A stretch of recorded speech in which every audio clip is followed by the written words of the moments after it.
Satuan Reserse Narkoba Kepolisian Resor Kota Besar atau Polrestabes Makassar memusnahkan sejumlah barang bukti narkotika hasil pengungkapan dari bulan Juni, Juli, Agustus, dan September.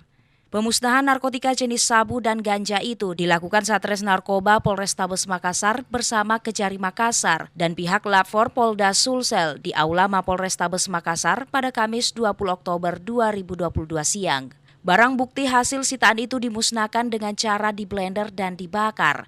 Total narkotika jenis sabu yang dimusnahkan mencapai 164 gram lebih, sedangkan narkotika jenis ganja mencapai berat 2 kilogram lebih.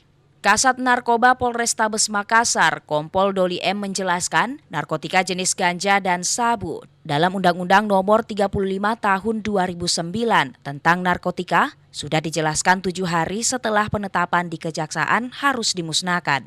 Untuk pemusnahan kita saat ini adalah sabu seberat 164,0135 dan kemudian untuk narkotika jenis ganja seberat 1913,3346, artinya kurang lebih 2 kilo.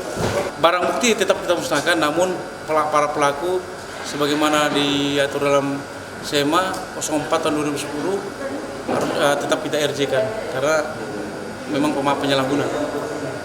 Barang bukti tersebut disita dari tangan 10 orang tersangka yang merupakan kurir barang haram tersebut. Pengungkapan terkait narkoba tersebut digalakan pihak kepolisian. Masyarakat diharapkan turut berpartisipasi dengan tidak menggunakan atau mengedarkan barang haram tersebut. Ilham Syam, Fajar TV dan Fajar Radio melaporkan.